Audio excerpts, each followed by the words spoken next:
Hey guys, it's Aaron here with I Learn More, and today I want to talk about Apple's rocky relationship with gaming.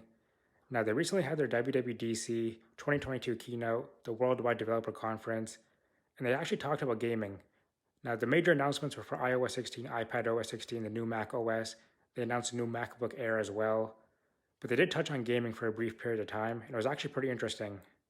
Now, they talked about specifically the new Metal 3 technology, which will make it easier for developers to bring AAA high quality games to Mac and even iPad and just M1 devices in general. Now, they specifically talked about bringing No Man's Sky and Resident Evil Village to Mac. And also, what they didn't talk about in this keynote, but they mentioned in a press release, is that No Man's Sky will be coming to iPad as well, because of course iPad and Macs, or at least the iPad Pros that is, share the same M1 chip, or in this case the Macs are now having M1 Ultra, M2, all that kind of stuff. And they also talked about how it was easier for developers to actually make games for Mac, and because of the technology used in both the iPad Pros and Macs, and probably in the future the iPhone as well, which I imagine the iPhone, probably the next one, will be getting the M1 chip in it as well. But they talked about how it was easy for the developers to make games for a Mac and then scale it down for iPad and then eventually iPhone as well because they all share the same chip. And this sounds like great news, having these major games being developed for Mac, and then eventually they could be ported down to iPad and iPhone as well, which is what we're seeing with No Man's Sky, which will eventually come to iPad too after it's released for Mac. But the thing is, and why I say Apple has a rocky relationship with gaming, is because Apple has to actively convince and pay these developers to make games for Mac.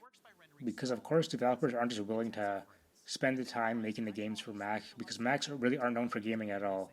If you want to play games with a mouse and keyboard, you buy a PC, a Windows PC or whatever, or you buy a PlayStation and Xbox with a controller. No one's buying a MacBook, an iMac or whatever for gaming. So it's really up to Apple here to convince developers, and obviously throw them some money of course, to make and port over AAA games to Mac, which Apple's in a weird spot right now, because the majority of Mac owners aren't really playing games on their MacBook or their iMac or whatever.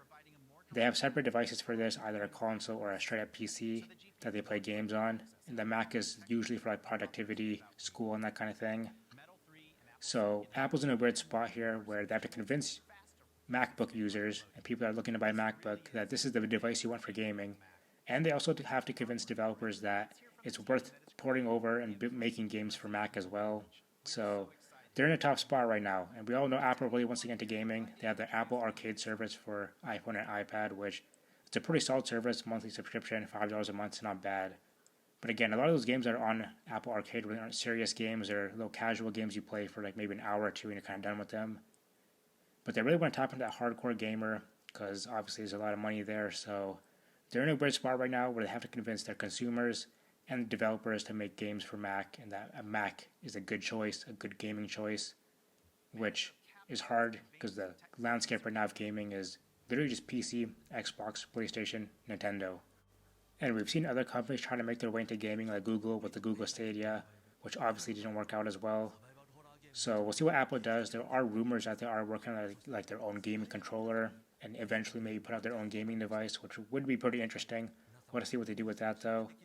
But yeah, Apple's in a weird spot right now. Again, they have to convince developers to make games for Apple devices, and at the same time convince consumers that a MacBook is the go-to gaming choice, which is very tough to do. So we'll see what happens.